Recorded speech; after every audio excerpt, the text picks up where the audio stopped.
ओम शांति। आज के अव्यक्त महावाक्य हैं 21 नवंबर 1981 के। मुरली का टाइटल है छोड़ो तो छूटो। सदा कर्म बंधन मुक्त बीज रूप वृक्षपति शिव बाबा बोले, सदा सहयोगी, सदा बच्चों के साथी बाप दादा अपने सहयोगी बच्चों को, सदा के साथी बच्चों को आज वतन की बाप दादा की रमणीक बात सुनाते हैं। आप सभी भी रूहानी रमणीक मूर्त होना, तो ऐसे बच्चों को बाप भी रमणीक बात सुनाते हैं। आज वतन में बाप दादा के सामने एक बड़ा सुंदर अलौकिक अर्थ सहित वृक्ष इमर्ज हुआ। वृक्ष बड़ा सुंदर था और वृक्ष की डालियां अनेक थीं। कोई छोटी, कोई बड़ी, कोई मोटी, कोई पतली थी। लेकिन उस अलौकिक वृक्ष के ऊपर भिन्न भिन्न प्रकार के रंग बिरंगे बहुत सुंदर पंछी थे, जो हर एक अपनी अपनी डाली पर बैठे थे। पंछियों के कारण वृक्ष बड़ा सुंदर लग रहा था। कई पंछी उड़ते हुए बाप दादा की उंगली पर भी आकर बैठते, कई कंधे पर भी आकर बैठते और कोई आगे पीछे चक्कर लगाते रहते। कोई डाली पर बैठे बैठे दूर से नयन मुलाकात भी करते, खुश भी बहुत थे। लेकिन दूसरे पंछियों के मिलन का खेल देखते हुए खुश थे, स्वयं समीप नहीं आए। ऐसा दृश्य देख ब्रह्मा बाप मुस्कुराते हुए ताली बजाए उन पंछियों को बुलाने लगे। आओ बच्चे कहकर बहुत मीठा बुलावा कर रहे थे, फिर भी पंछी नहीं आए। पंख भी थे, पंख हिला भी रहे थे, लेकिन अपने ही पांव से डाली को ऐसा मजबूत पकड़े हुए थे जो उड़कर समीप नहीं आ सकते थे। फिर क्या हुआ, चाहते हुए भी उड़ नहीं पाए। बाबा बाबा कहकर बड़े प्यार से बुलाने लगे, बोलने लगे। क्या बोला होगा? उड़ाओ उड़ाओ बोलने लगे। वह छुड़ाओ छुड़ाओ बोलने लगे। बाप दादा बोले, छुड़ाओ छुड़ाओ नहीं, लेकिन छोड़ो तो छूटो। लेकिन वे पंछी इतने कोई चतुर थे, कोई कमज़ोर थे, जो डाली को भी छोड़ने नहीं चाहते और बाप का साथ भी लेना चाहते थे। दोनों बातें साथ चाहते थे। यह थे चतुर पंछी। और कमज़ोर व भोले पंछी छोड़ने चाहते, लेकिन युक्ति नहीं आती मुक्ति पाने की। और भोले पंछी तो अपने भोलेपन में यह भी नहीं समझते कि यह छोड़ना भी है। तो ऐसे पंछियों को देख बाप दादा बार बार उनको यही बोले, छोड़ो तो छूटो। लेकिन वे अपनी बोली बोलते रहे। बाप दादा युक्ति भी बताते, लेकिन थोड़ा सा डाली का साथ छोड़ते हुए फिर पकड़ ले। इसलिए बुलाते रहे, बोलते रहे, लेकिन उड़ता पंछी बन बाप के साथ समीप मिलन का अनुभव और विश्व परिक्रमा अर्थात बेहद की सेवा की परिक्रमा का अनुभव कर नहीं सकते। अभी आप हर एक अपने से पूछो कि मैं कहाँ था, डाली पर व बाप के कंधे पर, व उंगली पर नाच रहे थे, व आसपास घूम रहे थे। अपने आप को तो जानते हो ना। अपने आप से पूछो, छोड़ो तो छूटो यह पाठ कितना पक्का किया है। छोड़ो तो छूटो यह पाठ सदा याद है। वह दूसरा छोड़े तो मैं छूटूं, वह बाप छुड़ाए तो मैं छूटूं। ऐसा पाठ तो नहीं पढ़ लेते हो। किसी भी प्रकार की डाली को अपने बुद्धि रूपी पांव से पकड़ के तो नहीं बैठे हो। किसी भी पुराने स्वभाव संस्कार व किसी भी शक्ति की कमी होने डाली पर ही तो नहीं बैठ गए हो। हर बात में छोड़ो तो छूटूं यह प्रैक्टिकल में लाते हो। यही पाठ ब्रह्मा बाप को नंबर 1 ले गया। शुरू से छोड़ा तो छूट गया ना। यह नहीं सोचा कि साथी मुझे छोड़ें तो छूटूं, संबंधी छोड़ें तो छूटूं, विघ्न डालने वाले विघ्न डालने से छोड़ें तो छूटूं, भिन्न भिन्न परिस्थितियां मुझे छोड़ें तो छूटूं। यह कभी सोचा? सदा स्वयं को यही पाठ पक्का प्रैक्टिकल में दिखाया, वैसे फॉलो फादर किया है। इसको कहा जाता है जो ओटे सो अर्जुन। तो अर्जुन बन गया ना, अर्थात बाप के अति समीप समान कंबाइंड बन गए। जो आप सभी भी बाप दादा कंबाइंड बोलते हो ना, तो ऐसे बने हो। वह कभी कैसे, जैसे यह बिजली कर रही है। बिजली बार बार आती और जाती थी, तो कभी छोड़ो तो छूटो, कभी दूसरा छोड़े तो छूटो। यह खेल तो नहीं खेलते हो। यह बिजली का भी खेल है ना, कभी आना कभी जाना, यह भी खेल हुआ। तो ऐसा खेल तो नहीं करते हो। सदा अच्छा लगता है या आना जाना अच्छा लगता है? तो हर बात में, चाहे स्वभाव परिवर्तन में, संस्कार परिवर्तन में, एक दो के संपर्क में आने में, परिस्थितियों या विघ्नों को पार करने में क्या पाठ पक्का करना है? स्वयं छोड़ो तो छूटो। परिस्थिति आपको नहीं छोड़ेगी, आप छोड़ो तो छूटो।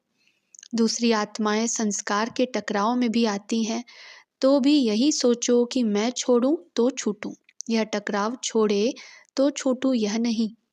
अगर यह छोड़ें तो छूटूं होगा, तो टकराव समाप्त होकर फिर दूसरा शुरू हो जाएगा। कहाँ तक इंतजार करते रहेंगे कि यह छोड़े तो छूटूं? यह माया के विघ्न व पढ़ाई में पेपर तो समय प्रति समय भिन्न भिन्न रूपों से आने ही हैं। तो पास होने के लिए मैं पढ़ूं तो पास हूँ, या टीचर पेपर हल्का करे तो पास हूँ? क्या करना पड़ता है? मैं पढ़ूं तो पास हूँ, यही ठीक है ना? ऐसे ही यहाँ भी सब बातों को मैं स्वयं पास कर जाऊं। फलाना व्यक्ति पास करे यह नहीं, फलानी परिस्थिति पास करे यह नहीं, मुझे पास करना है। इसको कहा जाता है छोड़ो तो छूटो। इंतजार नहीं करो, इंतजाम करो। नहीं तो पंछी भी हो, पंख भी हैं, और सुंदर भी बहुत हो। बाप के वृक्ष पर भी बैठ गए हो, अर्थात ब्राह्मण परिवार के भी बन गए हो, लेकिन किसी भी प्रकार के स्व के संस्कार व स्वभाव व दूसरों के स्वभाव और संस्कार देखने और वर्णन करने की कमजोरी है। पुरुषार्थ में निराधार नहीं, आधार है। किसी भी व्यक्ति या वस्तु का लगाव है, किसी भी गुण व शक्ति की कमी है। यह है भिन्न भिन्न डालियां। तो इन डालियों में से किसी डाली को पकड़ के तो नहीं बैठे हो। अगर किसी भी डाली को पकड़ा हुआ है, तो बाप के सदा उंगली पर नाचने, अर्थात सदा श्रीमत की उंगली के आधार पर चलने, ऐसा समीप का अनुभव नहीं कर सकेंगे। वह सदा बाप के हर कर्तव्य में सहयोगी, अर्थात कंधे पर नाच नहीं सकेंगे। एक है सदा सहयोगी और दूसरे हैं कभी सहयोगी कभी वियोगी। क्यों? क्योंकि किसी न किसी डाली को पकड़ लेते हैं, तो सहयोगी के बजाय वियोगी बन जाते हैं। अब अपने आप से पूछो, मैं कौन?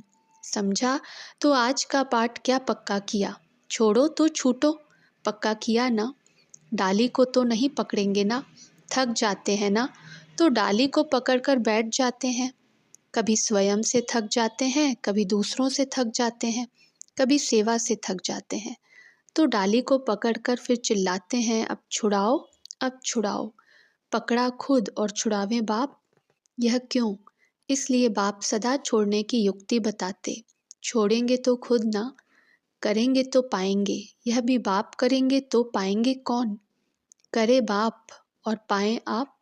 इसलिए बाप करावन हार बन निमित्त आपको बनाते हैं।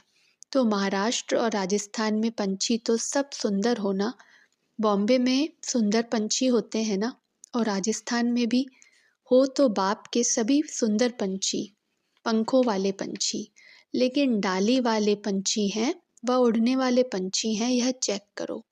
कईयों की आदत भी होती है, कितना भी उड़ावें फिर जाकर बैठ जाएंगे। किसी भी बात में वशीभूत होना, अर्थात डाली को पांव से पकड़ना, वशीकरण मंत्र भूल जाते तो वशीभूत हो जाते। तो महाराष्ट्र के पंछी कौन है? उड़ते पंछी। सारा महाराष्ट्र का ग्रुप कौन से पंछी हैं? उड़ते पंछी हैं व डाली वाले हैं। और राजस्थान से कौन से पंछी आए हैं? छोड़ो तो छूटो या छोड़ दिया है और छूट गए हैं। थक जाते हैं तो डाली को पकड़ लेते हैं। राजस्थान के पंछी तो बहुत सुंदर प्रसिद्ध हैं, नाचने वाले पंछी है ना, किसके वश तो नहीं होते ना।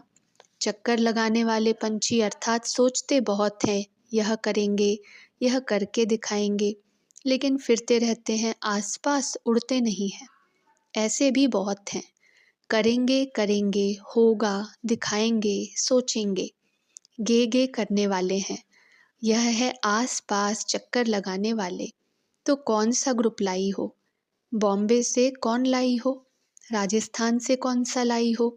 सुंदर तो सभी हैं, क्योंकि बाप के बन गए। ब्राह्मण बनना अर्थात रंग लग गया। रंग तो आ गया और पंख भी आ गए। बाकी है छोड़ो तो छूटो। अच्छा, तो आज रमणीक बच्चे आए हैं ना? तो बाप दादा ने भी वतन की रमणीक बातें सुनाई। अच्छा, ऐसे सदा बाप समान उड़ते पंछी, सदा बेहद के सेवा की, सदा परिक्रमा लगाने वाले, सदा सर्व डालियों के बंधन से मुक्त, जब चाहें उड़ जाएं, ऐसे सदा स्वतंत्र पंछी, सदा बाप के उंगली पर नाचने वाले अर्थात श्रीमत के आधार पर सदा श्रेष्ठ संकल्प, बोल और कर्म करने वाले, ऐसे श्रेष्ठ आत्माओं को बाप दादा का याद प्यार और नमस्ते। पार्टियों के साथ अव्यक्त बाप दादा की मधुर मुलाकात। राजस्थान और महाराष्ट्र जोन। पहली सच्ची सीता वह जिसकी नस नस में राम के स्मृति का आवाज हो।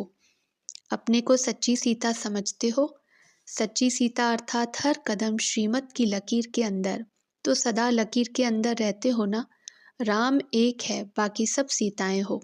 सीता को लकीर के अंदर ही बैठना है। सदा बाप की याद, सदा बाप की श्रीमत, ऐसी लकीर के अंदर रहने वाली सच्ची सीता। एक कदम भी बिना श्रीमत के नहीं।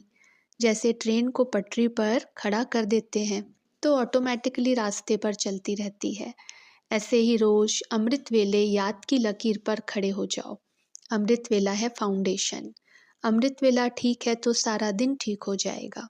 प्रवृत्ति में रहने वालों का विशेष अमृत वेले का फाउंडेशन पक्का होना चाहिए, तो सारा दिन स्वतः सहयोग मिलता रहेगा। लौकिक प्रवृत्ति में रहते भी सदा एक बाप की सच्ची सीता बनकर रहो।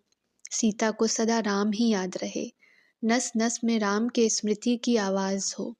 ऐसी सच्ची सीताएं होना, इसी को कहा जाता है न्यारा और प्यारा। जितना न्यारे उतना बाप के प्यारे। हर कदम में पद्मों की कमाई का साधन, अपने को विशेष आत्मा समझकर चलो। सदा हर कदम में पद्मों की कमाई जमा करने का साधन है।